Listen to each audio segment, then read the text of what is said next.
अस्सलामुअलैकुम, आप देख रहे हैं GTV न्यूज़ और मैं हूं गौहर इशरात और मैं हूं मोहम्मद मुसम्मिल हुसैन। हेडलाइंस आप जान चुके। सबसे पहले आपको बताएं कि T20 वर्ल्ड कप के लिए कौमी स्क्वाड का ऐलान कर दिया गया है। मेगा इवेंट में बाबर आजम कौमी टीम की कमान संभालेंगे। कौमी स्क्वाड में मोहम्मद रिजवान, शाहीन आफरीदी, आसिफ अली और हसन अली भी शामिल हैं। मोहम्मद हफीज, खुशदिल शाह, अम्माद वसीम भी स्क्वाड का हिस्सा होंगे। शादाब खान, फहीम अशरफ, हारिस रऊफ भी स्क्वाड में शामिल हैं। चीफ सिलेक्टर मोहम्मद वसीम कहते हैं 15 रुकनी स्क्वाड में 5 बैट्समैन, 2 विकेट कीपर्स, 4 ऑलराउंडर्स और 4 फास्ट बॉलर शामिल किए गए हैं। यही स्क्वाड इंग्लैंड और न्यूजीलैंड के खिलाफ सीरीज में खेलेगा। मोहम्मद वसीम ने मजीद कहा कि कौमी टीम में कोई कमी नहीं है। खिलाड़ियों को वर्ल्ड कप पर तवज्जो मरकूज रखने का मशवरा भी दिया।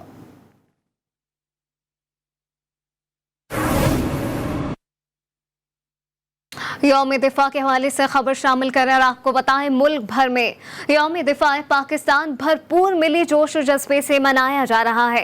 ये दिन हमें उन शोहदा की याद दिलाता है जिन्होंने दुश्मन के बुज़दिलाना हमले को अपनी बहादुरी और शुजाअत के जज्बे से सरशार होकर नाकाम बनाया। पाकिस्तान की अफवाज ने दुश्मन का हर ख्वाब चकनाचूर किया और नापाक अज़ाइम को खाक में मिला दिया। पाकिस्तानियों के इम्तिहान का वक्त आ पहुंचा है। 1965 की जंगे सितंबर अज़ली दुश्मन भारत कभी नहीं भूल सकेगा। जब रात के अंधेरे में भारत की बुज़दिल फौज ने बैनुल-अक़वामी सरहदी लाइन क्रॉस करके पाकिस्तान पर यलगार की। दुश्मन फौज ने कई ख्वाब देख रखे थे, जिनमें जिंदा दिल लाहौर की सड़कों पर टैंकों के जरिए भारतीय वज़ीर आज़म को सलामी देना और जिम खाना में पार्टी करना शामिल थे। लेकिन वतन के मुहाफिजों ने भारत के अज़ाइम खाक में मिला दिए और दुश्मन के मंसूबों पर पानी फेर दिया। आलमी जंग के बाद टैंकों की सबसे बड़ी लड़ाई चूंडा के मुकाम पर लड़ी गई, जहां भारतीय फौज ने 600 टैंकों के जरिए हमला किया। लेकिन पाक फौज के जवान अपने जिस्मों पर बम बांध कर टैंकों के आगे लेट गए और चूंडा के मुहाज को दुश्मन के टैंकों का कब्रिस्तान बना दिया। जंगे सितंबर में दुश्मन के मुकाबले में जंगी साजो सामान और अफवाज की कम तादाद के बावजूद पाकिस्तान की मुसल्लह अफवाज ने अवाम की भरपूर मदद और जज्बा शहादत से साबित किया कि वतन अजीज के चप्पे चप्पे का दिफा करना खूब जानते हैं। यौम दिफा जुर्रत, बहादुरी और हुब्बुल वतनी से लगन की अलामत है। सदर मुमलिकत, वजीर आजम समेत अहम शख्सियात ने यौम दिफा के मौके पर शोहदा को खराजे अकीदत पेश किया। तफसीलात इस रिपोर्ट में देखिए। अफवाज पाकिस्तान ने जुर्रतमंदी से दुश्मन के अज़ाइम को खाक में मिलाया। सदर मुमलिकत आरिफ अलवी ने यौम दिफा व शोहदा के मौके पर पैगाम में कहा, अफवाज पाकिस्तान ने पूरी कौम की मदद से दुश्मन को हर महाज पर शिकस्त दी। दिफाए वतन की खातिर अफसरों और जवानों ने जानों का नजराना पेश किया। सदर मुमलिकत ने शोहदा के खानदानों को उनके हौसले पर खराज तहसीन पेश किया। वज़ीर आज़म इमरान खान ने अपने पैगाम में कहा कि जिंदा कौमें आजमाइशों से गुजर कर और ज्यादा मजबूत हो जाती हैं। 1965 में पाकिस्तानी कौम मजबूत चट्टान की तरह दुश्मन के सामने डट गई। हमारे जवान जान की परवाह किए बगैर जुर्रत और बहादुरी से लड़े। बहादुर अफवाज ने साबित किया कि वतन की हिफाजत के लिए हम वक्त तैयार हैं। वजीर दाखिला शेख रशीद अहमद का कहना है कि 6 सितंबर 1965 को हिंदुस्तान ने रात की तारीकी में पाक सरजमीन पर अपने नापाक कदम रखने की जसारत की। पाकिस्तान की अजीम अफवाज और अवाम ने सीसा प्लाई दीवार बनकर जोश और जज्बे से उनका मुकाबला किया और उनको शिकस्त फाश दी। चेयरमैन सेनेट सादिक संजरानी ने पैगाम में कहा कि यौम दिफा दुश्मन के अज़ाइम को खाक में मिलाने, जुर्रत और बहादुरी का दिन है। अफवाज पाकिस्तान का दुनिया की बहादुर और मजबूत तरीन अफवाज में शुमार होता है। मुसल्लह अफवाज के सपूतों को उनके कुर्बानियों पर सलाम पेश करते हैं। चारों सूबों के गवर्नर्स और वज़राए आला ने भी यौम दिफा पर पैगाम जारी किए और कहा कि यौम दिफा पर गाजियों और शोहदा को सलाम पेश करते हैं। सरबराह पाक फ़ज़ाइया ज़हीर अहमद बाबर सिंधु का यौम दिफा के मौके पर पैगाम कहा कि यौम दिफा पाकिस्तान हमारी तारीख में खुसूसी अहमियत का हामिल है। यौम दिफा पाकिस्तान हमारी बेहतरीन कौमी यकजहती का आगाज है। दुश्मन ने एक पुरअमन लेकिन पुरअज़्म रियासत के वजूद को ललकारा था। एयर चीफ ज़हीर अहमद बाबर ने अपने पैगाम में मज़ीद कहा कि पाक फ़ज़ाइया ने अफवाज पाकिस्तान के शाना बशाना रहते हुए दुश्मन को मुंह तोड़ शिकस्त दी। शोहदा और गाजियों को इनके बेमिसाल दिल राना कारनामों पर खराज अकीदत पेश करते हैं। पाक फ़ज़ाइया को खित्ते की बदलते हुए हालात का बखूबी अदराक है।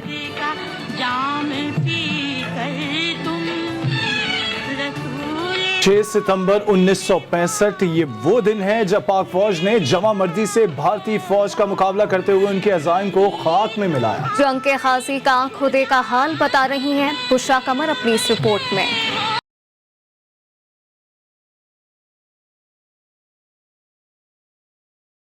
कोयटा के रिहायशी हवलदार रिटायर्ड मोहम्मद जान की उम्र 90 साल है। 1965 में मोहम्मद जान ने दीगर साथियों के साथ मिलकर भारतीय फौज को नाको चने चबवाए। 55 साल बाद भी मोहम्मद जान की आवाज गुजरे वाकयात याद करके गरजदार हो जाती है। हम जंग किया था, इंडिया वाला काम तो बसपा कर दिया, उसको इंडिया के इलाका का हम लोग कब्जा किया था। मोहम्मद जान 1965 की यादें अहले खाना और दोस्तों को सुनाकर फख्र महसूस करते हैं। अपनी कैप और तमगात खुद पर सजाए रखते हैं। कैमरामैन फतेह मोहम्मद के साथ बुशरा कमर, GTV न्यूज़, कोयटा। यौम दिफा पर मुल्क भर में अहम तकरीबात मुनाकिद की गई। नेवल हेडक्वार्टर्स इस्लामाबाद में यादगार शोहदा पर पुरवकार तकरीब में पाक बहरिया के ऑफिसर्स के साथ शोहदा के अहले खाना शरीक हुए। लाहौर में मेजर शब्बीर शरीफ शहीद की कब्र पर चीफ ऑफ आर्मी स्टाफ की जानिब से फूलों की चादर चढ़ाई गई। तफसीलात जानेंगे इस रिपोर्ट में।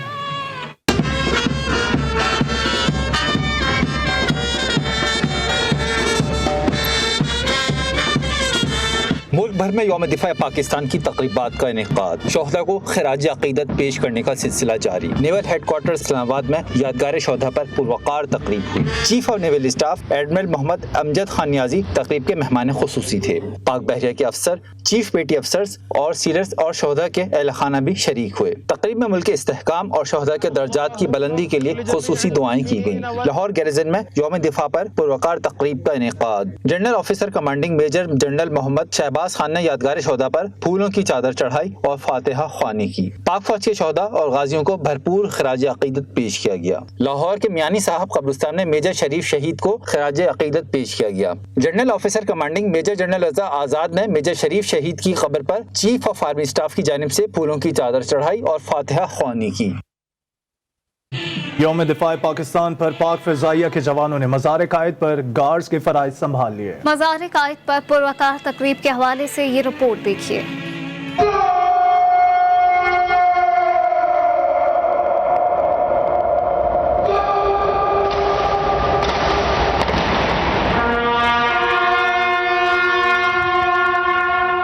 पाक फजाइया के चाको चौबन दस्ते बानिए पाकिस्तान कायदे आजम मोहम्मद अली जिन्ना को सलामी पेश कर रहे हैं।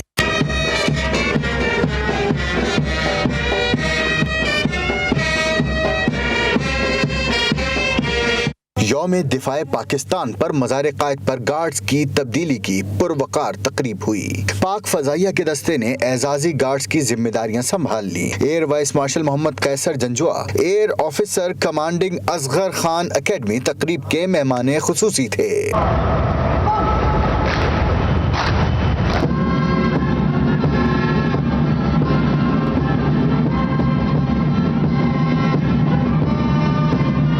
गार्ड्स के फराइज संभालने वाले पाकिस्तान एयरफोर्स एकेडमी असगर खान के 44 कैडेट्स में 4 खवातीन और 40 जवान शामिल हैं। बाद अज़ां मेहमान खुसूसी ने बाबा कौम के मज़ार पर फूलों की चादर चढ़ाई और फातिहा खानी की। मेहमानों की किताब में अपने तासुरात भी दर्ज किए। आज़ाद कश्मीर में यौम दिफा पाकिस्तान भरपूर जोश और जज्बे के साथ मनाया जा रहा है। मीरपुर के बहादुर सपूत शहीद इमरान अरशद ने मालम जब्बा सवात में मुल्क की खातिर अपनी जान का नजराना पेश किया। शहीद के मज़ार ईदगाह कब्रिस्तान में दुआया तकरीबात का इनेकाद किया गया है। इसी बारे में तफसीलन बताने के लिए हमारे साथ मौजूद हैं Usama Khizar. Over to you Usama. भाई देखिए, यौम दिफा आज पाकिस्तान भर के साथ साथ आज़ाद कश्मीर में भी भरपूर जोश और जज्बे के साथ मनाया जा रहा है। शहीदों और गाजियों को आज इस्लामी अकीदत पेश किया जा रहा है। मीरपुर में ज़िले के चहरी में एक दुआया तकरीब का इनेकाद किया गया, जिसके बाद लेफ्टिनेंट कर्नल इमरान जलाल शहीद के मज़ार पर भी एक दुआया तकरीब का इनेकाद किया गया, जिसमें commissioner Mirpur division Chaudhry Raqeeb, assistant commissioner Munir Qureshi, ज़िले इंतज़ामिया के ऑफिसरान और शहीद के वालिदैन ने शिरकत की है। आज शहीद की कुर्बानी को यहाँ पर याद किया गया और इनके लिए दुआया तकरीब का इनेकाद किया गया है। मेरे कैमरा मैन अगर दिखाएं तो यहाँ पर जो शहीद के मज़ार पर फूलों की चादर चढ़ाई गई है। लेफ्टिनेंट कर्नल इमरान अरशद जलाल शहीद ने मालम जब्बा सवात के मुकाम पर शहादत जो है जाम शहादत नोश किया था। इनकी कुर्बानी को आज याद किया गया और इनके साले सवाब के लिए यहाँ पर दुआ की गई है। और इसके साथ साथ जो है कश्मीरी शहदा को भी आज के दिन याद रखा गया और पाकिस्तान की सरबुलंदी के लिए भी खास तौर पर दुआ की गई है। जी फ्रंटियर कोर्ट बलोचिस्तान के ज़ेर एहतमाम डेरा बुगटी में यौम दिफा पाकिस्तान के हवाले से FC स्कूल पेरको में पाक फौज के शोहदा को खराज अकीदत पेश किया गया। फ्रंटियर कोर्ट बलोचिस्तान के ज़ेर एहतमाम FC स्कूल पेरको में शानदार तकरीब का इनेकाद किया गया, जिसमें बच्चों और इलाकाई अमायदीन ने शिरकत की। छोटे बच्चों ने टैबलो पेश करके पाक फौज के शोहदा को खराज अकीदत पेश किया।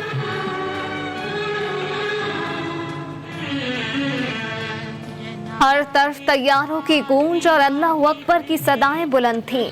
6 सितंबर को पाकिस्तान के बहादुर बेटों ने दुश्मन को धूल चटा दी। शहरी भी पाकिस्तान की हिफाजत करने में पेश रहे। लाहौर से हमारी नुमाइंदा रिजवाना शेख एक ऐसे ही शहरी मोहम्मद इकबाल से मिलवा रही हैं जिन्होंने 65 की जंग को करीब से देखा। 6 सितंबर को जहां माओ के लखते जिगर भारतीय फौज के सामने सीसा पिलाई दीवार बनकर खड़े हो गए, तो वहीं शहरियों ने भी पाक फौज के हमरा बखूबी किरदार अदा किया। आज मैं मिलवाने जा रही हूं आपको एक ऐसे शहरी से जिन्होंने 1965 की जंग में अपने वालिद और अपने दादा को शहीद होते हुए देखा। आइए जानते हैं। जिस मिट्टी में वो खेलता था उस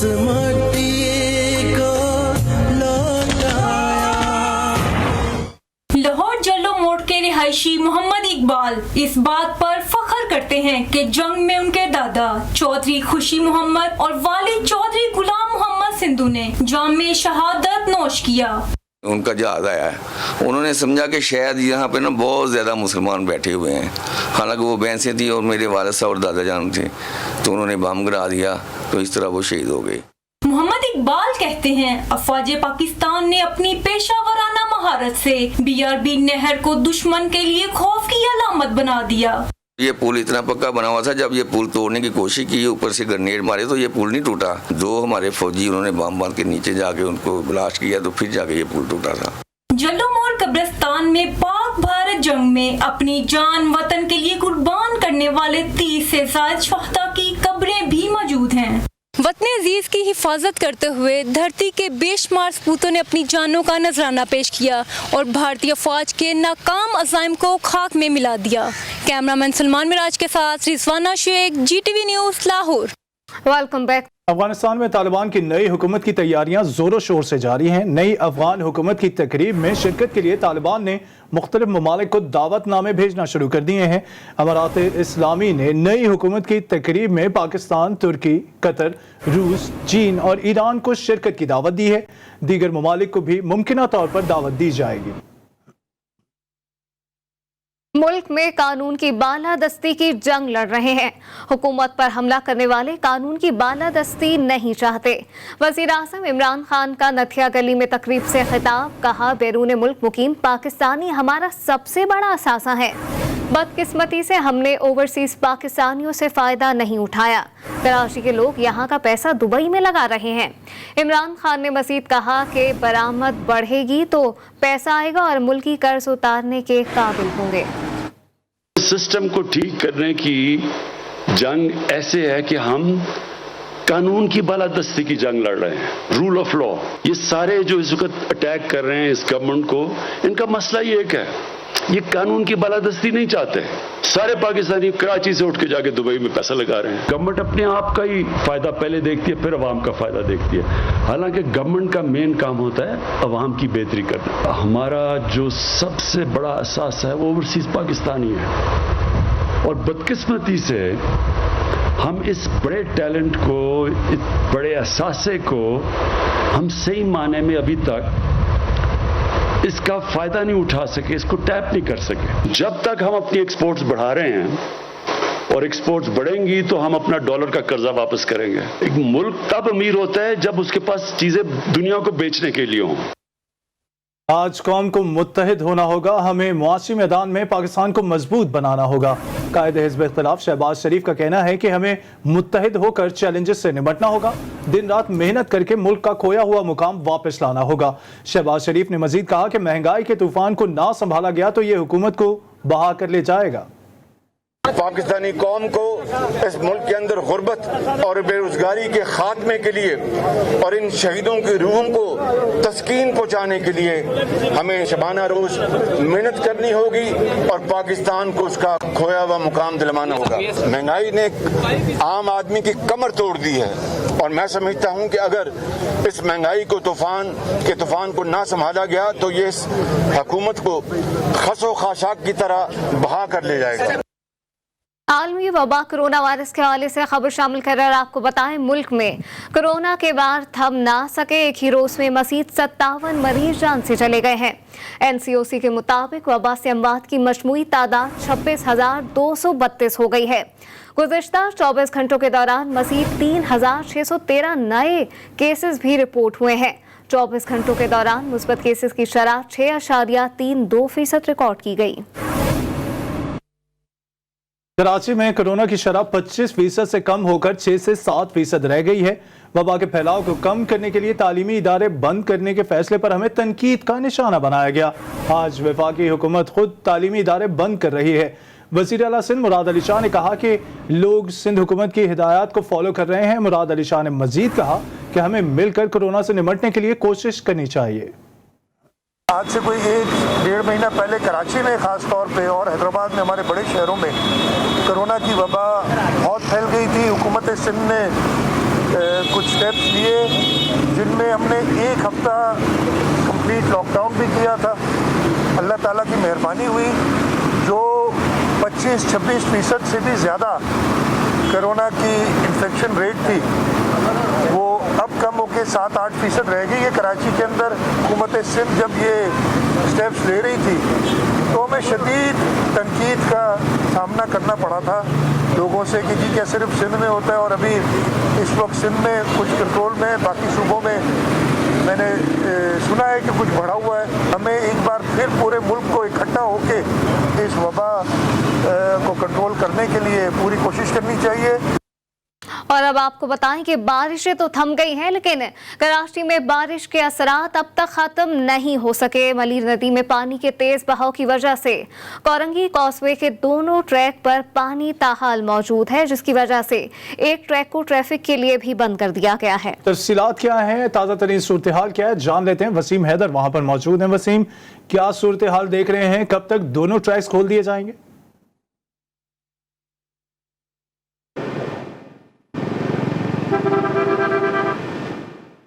जी बिल्कुल, देखिए बारिश को रुके 48 से 50 घंटे का वक्त तो गुजर चुका है, मगर उसके असरात जो है वो शहर के मुख्तलिफ इलाकों में अभी भी वाज़े तौर पर देखे जा सकते हैं। इस वक्त मैं आपको रिपोर्ट कर रहा हूँ कोरंगी काक्सवे से, और यहाँ पर आप देख सकते हैं मेरे कैमरामैन उवैस दाऊद दिखाएंगे कि एक ट्रैक पर मुकम्मल तौर पर जो है वो पानी से भरा हुआ है और दूसरे वाले ट्रैक पर भी पानी मौजूद है, मगर वह निस्बतन कम पानी है, जिसकी वजह से दोनों तरफ का जो ट्रैफिक है आने और जाने वाला वो एक ही ट्रैक को जो है वो यूज़ कर रहा है। कुछ जो है लोग इस पानी से गुजरने की कोशिश कर रहे हैं, जिसमें गाड़ियां भी बंद हो चुकी हैं। तकरीबन यहाँ पर हमारी लोगों से बात हुई तो उनका ये कहना था कि ये पानी खुद ब खुद तो ख़त्म हो सकता है, मगर हुकूमत की जानिब से कोई इक़दाम जो ना इससे पहले किए गए हैं और ना अब किए जाएंगे, क्योंकि जब 48 घंटे गुजर जाने के बावजूद हुकूमत ने जो है इस सतह पर कोई काम नहीं किया है, इस रोड को क्लियर नहीं किया है, तो अब जो है वो शहरी हुकूमत से ताहाल नाला ही नजर आते हैं।